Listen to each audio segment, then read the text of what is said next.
بسم الله الرحمن الرحيم. سبحان الذي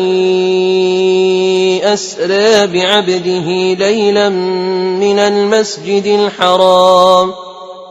المسجد الحرام إلى المسجد الأقصى الذي باركنا حوله لنريه من آياتنا إنه هو السميع البصير. وآتينا موسى الكتاب وجعلناه هدى لبني إسرائيل ألا تتخذوا من دوني وكيلا ذرية من حملنا مع نوح إنه كان عبدا شكورا. وقضينا إلى بني إسرائيل في الكتاب لتفسدن في الأرض مرتين ولتعلن علوا كبيرا. فإذا جاء وعد أولاهما بعثنا عليكم عبادا لنا أولي بأس شديد فجاسوا خلال الديار وكان وعدا مفعولا. ثم رددنا لكم الكرة عليهم وأمددناكم بأموال وبنين وجعلناكم أكثر نفيرا. إن أحسنتم لأنفسكم وإن أسأتم فلها. فإذا جاء وعد الآخرة ليسوءوا وجوهكم وليدخلوا المسجد كما دخلوه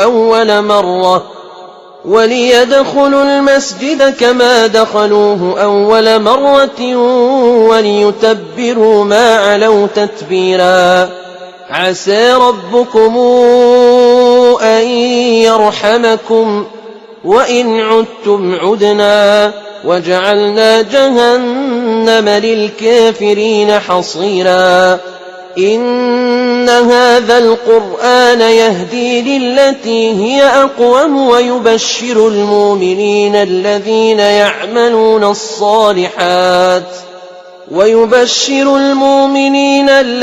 يعملون الصالحات أن لهم أجرا كبيرا وأن الذين لا يؤمنون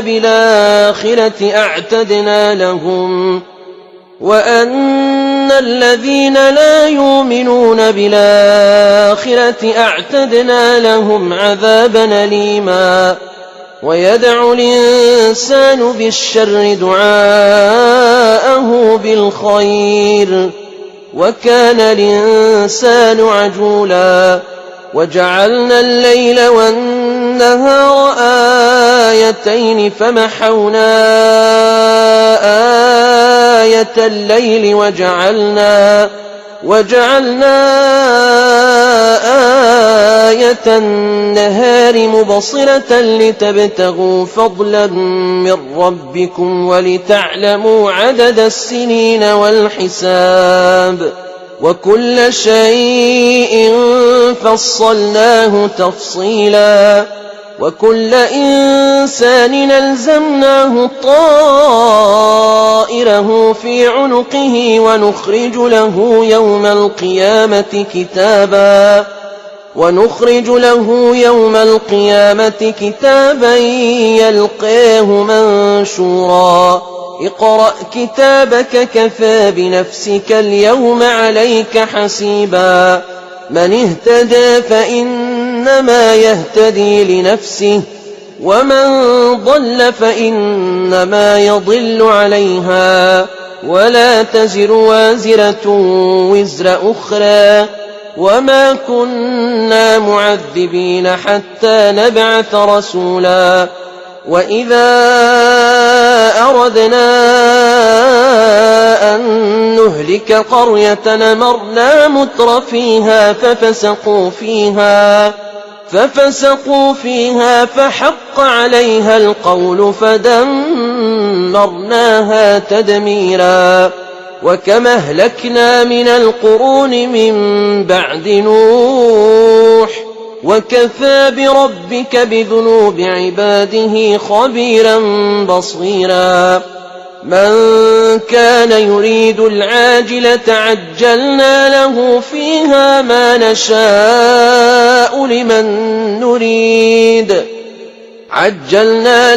فيها ما نشاء لمن نريد ثم جعلنا له جهنم يصلاها مذموما مدحورا ومن أراد الآخرة وسعى لها سعيها وهو مؤمن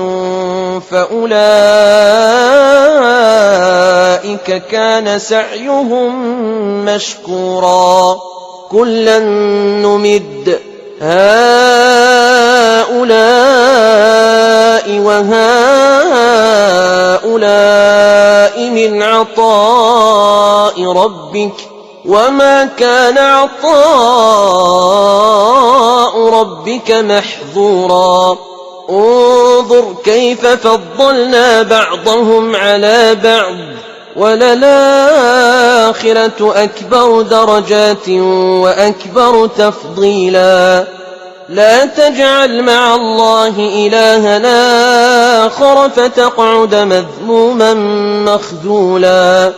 وقضى ربك ألا تعبدوا إلا إياه وبالوالدين إحسانا إما يبلغن عندك الكبر أحدهما أو كلاهما فلا تقل لهما أف ولا تنهرهما وقل لهما قولا كريما واخفض لهما جناح الذل من الرحمة وقل رب ارحمهما كما ربياني صغيرا ربكم أعلم بما في نفوسكم إن تكونوا صالحين فإنه كان للأوابين غفورا وآت ذا القربى حقه والمسكين وابن السبيل ولا تبذر تبذيرا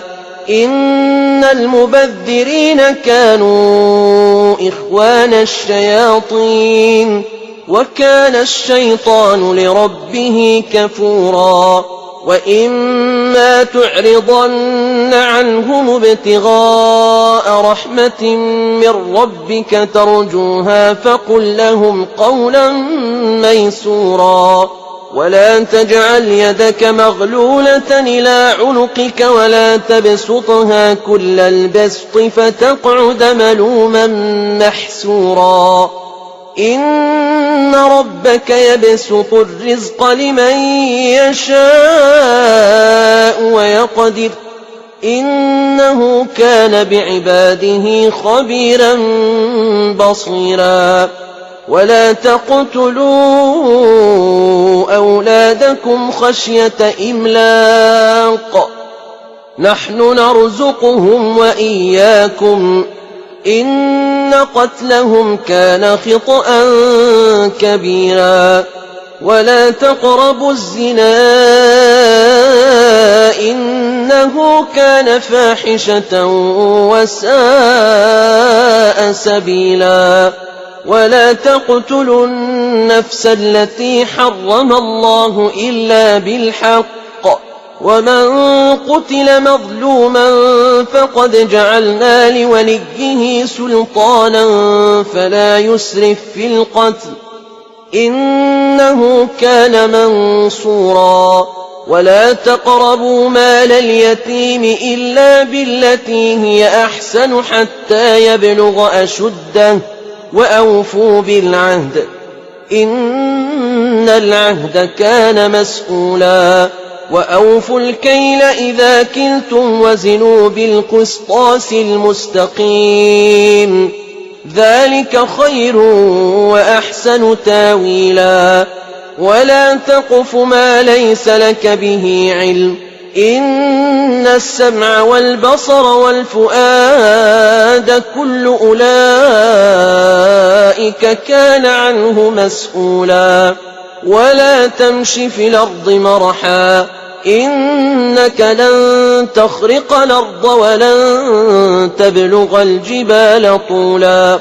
كل ذلك كان سيئة عند ربك مكروها ذلك مما أوحى إليك ربك من الحكمة ولا تجعل مع الله إلها آخر فتلقى في جهنم ملوما مدحورا أفأصفاكم ربكم بالبنين واتخذ من الملائكة إناثا إنكم لتقولون قولا عظيما ولقد صرفنا في هذا القرآن ليذكروا وما يزيدهم إلا نفورا قل لو كان معه آلهة كما تقولون إذا لابتغوا إلى ذي العرش سبيلا سبحانه وتعالى عما يقولون علوا كبيرا يسبح له السماوات السبع والأرض ومن فيهن وإن من شيء إلا يسبح بحمده ولكن لا تفقهون تسبيحهم إنه كان حليما غفورا وإذا قرأت القرآن جعلنا بينك وبين الذين لا يؤمنون بالآخرة حجابا مستورا وجعلنا على قلوبهم أكنة أن يفقهوه وفي آذانهم وقرا وإذا ذكرت ربك في القرآن وحده ولوا على أدبارهم نفورا نحن أعلم بما يستمعون به إذ يستمعون إليك وإذ هم نجوى إذ يقول الظالمون إن تتبعون إلا رجلا مسحورا انظر كيف ضربوا لك الأمثال فضلوا فلا يستطيعون سبيلا وقالوا أئذا كنا عظاما ورفاتا إنا لمبعوثون خلقا جديدا قل كونوا حجارة أو حديدا أو خلقا مما يكبر في صدوركم فسيقولون من يعيدنا قل الذي فطركم أول مرة فسينغضون إليك رؤوسهم ويقولون متاه قل عسى أن يكون قريبا يوم يدعوكم فتستجيبون بحمده وتظنون إن لبثتم إلا قليلا وقل لعبادي يقولوا التي هي أحسن إن الشيطان ينزغ بينهم إن الشيطان كان للإنسان عدوا مبينا ربكم أعلم بكم إن يشأ يرحمكم أو إن يشأ يعذبكم وما أرسلناك عليهم وكيلا وربك أعلم بمن في السماوات والأرض ولقد فضلنا بعض النبيين بعضهن على بعض وآتينا داود زبورا قل ادعوا الذين زعمتم من دونه فلا يملكون كشف الضر عنكم ولا تحويلا أولئك الذين يدعون يبتغون إلى ربهم الوسيلة أيهم أقرب ويرجون رحمته ويخافون عذابه إن عذاب ربك كان محذورا وإن من قرية إلا نحن مهلكوها قبل يوم القيامة أو معذبوها عذابا شديدا كان ذلك في الكتاب مسطورا وما منعنا أن نرسل بالآيات إلا أن كذب بها الأولون وآتينا ثمود الناقة مبصرة فظلموا بها وما نرسل بالآيات إلا تخويفا وإذ قلنا لك إن ربك أحاط بالناس وما جعلنا الرؤيا التي أريناك إلا فتنة للناس والشجرة الملعونة في القرآن ونخوفهم فما يزيدهم إلا طغيانا كبيرا وإذ قلنا للملائكة اسجدوا لآدم فسجدوا إلا إبليس قال أسجد لمن خلقت طينا قال أرايتك هذا الذي كرمت علي لئن أخرتني إلى يوم القيامة لأحتنكن ذريته إلا قليلا قال اذهب فمن تبعك منهم فإن جهنم جزاؤكم جزاء موفورا واستفزز من استطعت منهم بصوتك وأجلب عليهم بخيلك ورجلك وشاركهم في الأموال والأولاد وعدهم وما يعدهم الشيطان إلا غرورا إن عبادي ليس لك عليهم سلطان وكفى بربك وكيلا ربكم الذي يزجي لكم الفلك في البحر لتبتغوا من فضله إنه كان بكم رحيما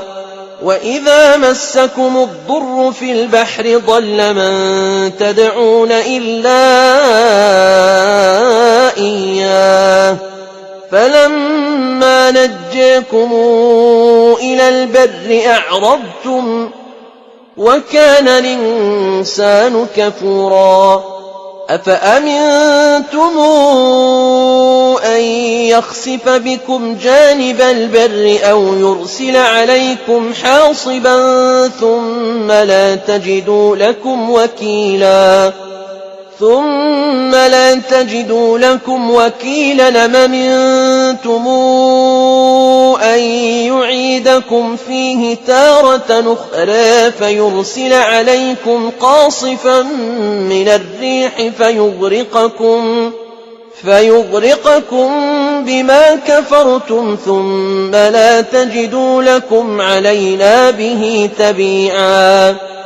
ولقد كرمنا بني آدم وحملناهم في البر والبحر ورزقناهم من الطيبات وفضلناهم على كثير ممن خلقنا تفضيلا يوم ندعو كل أناس بإمامهم فمن أوتي كتابه بيمينه فأولئك يقرؤون كتابهم ولا يظلمون فتيلا ومن كان في هذه أعمى فهو في الآخرة أعمى وأضل سبيلا وإن كادوا ليفتنونك عن الذي أوحينا إليك لتفتري علينا غيره وإذا لاتخذوك خليلا ولولا أن ثبتناك لقد كدت تركن إليهم شيئا قليلا إذا لأذقناك ضعف الحياة وضعف الممات ثم لا تجد لك علينا نصيرا وإن كادوا ليستفزونك من الأرض ليخرجوك منها وإذا لا يلبثون خلفك إلا قليلا سنة من قد أرسلنا قبلك من رسلنا ولا تجد لسنتنا تحويلا أقم الصلاة لدلوك الشمس إلى غسق الليل وقرآن الفجر إن قرآن الفجر كان مشهودا ومن الليل فتهجد به نافلة لك عسى أن يبعثك ربك مقاما محمودا وقل رب أدخلني مدخل صدق وأخرجني مخرج صدق واجعل لي من لدنك سلطانا نصيرا وقل جاء الحق وزهق الباطل إن الباطل كان زهوقا وننزل من القرآن ما هو شفاء ورحمة للمؤمنين ولا يزيد الظالمين إلا خسارا وإذا أنعمنا على الإنسان أعرض ونأى بجانبه وإذا مسه الشر كان يئوسا قل كل يعمل على شاكلته فربكم أعلم بمن هو أهدى سبيلا ويسألونك عن الروح قل الروح من أمر ربي وما أوتيتم من العلم إلا قليلا ولئن شئنا لنذهبن بالذي أوحينا إليك ثم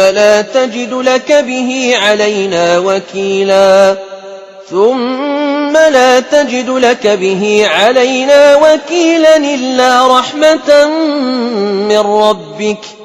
إن فضله كان عليك كبيرا قل لئن اجتمعت الإنس والجن على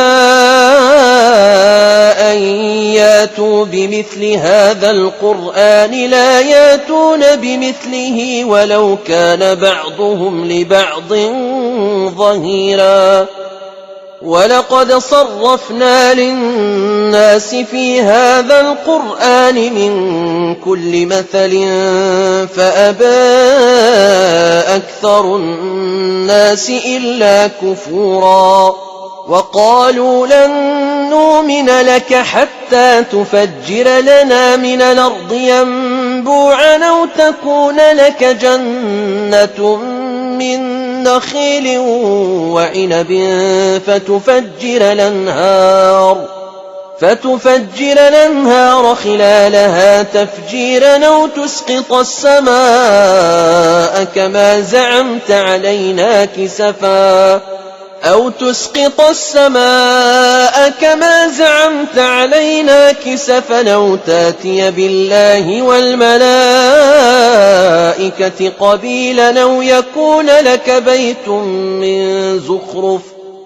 يكون لك بيت من زخرف أو ترقى في السماء ولن نؤمن لرقيك حتى تنزل علينا كتابا نقرأه قل سبحان ربي هل كنت إلا بشرا رسولا وما منع الناس أن يؤمنوا إذ جاءهم الهدى إلا أن قالوا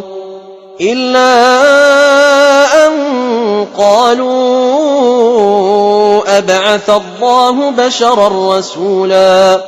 قل لو كان في الأرض ملائكة يمشون مطمئنين لنزلنا عليهم من السماء ملكا رسولا قل كفى بالله شهيدا بيني وبينكم إنه كان بعباده خبيرا بصيرا ومن يهد الله فهو المهتد ومن يضلل فلن تجد لهم أولياء من دونه ونحشرهم يوم القيامة على وجوههم عميا وبكما وصما مأواهم جهنم كلما خبت زدناهم سعيرا ذلك جزاؤهم بأنهم كفروا بآياتنا وقالوا أئذا كنا عظاما ورفاتا إنا لمبعوثون خلقا جديدا أولم يروا أن الله الذي خلق السماوات والأرض قادر على أن يخلق مثلهم وجعل لهم أجلا لا ريب فيه فأبى الظالمون إلا كفورا قل لو أنتم تملكون خزائن رحمة ربي إذا لأمسكتم خشية الإنفاق وكان الإنسان قتورا ولقد آتينا موسى 9 آيات بينات فاسأل بني إسرائيل إذ جاءهم فقال له فرعون إني لأظنك يا موسى مسحورا قال لقد علمت ما أنزل هؤلاء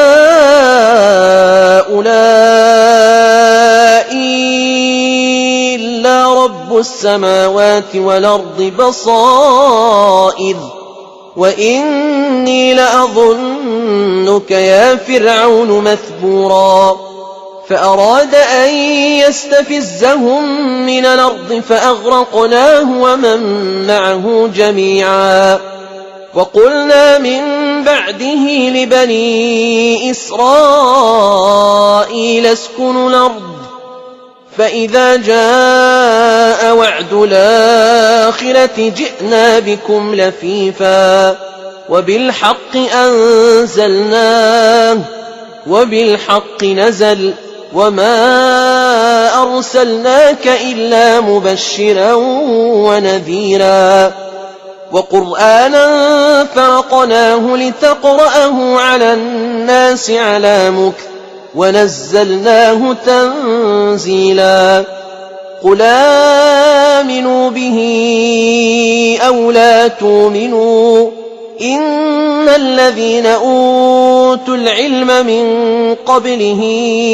إذا يتلى عليهم يخرون للأذقان سجدا يخرون للأذقان سجدا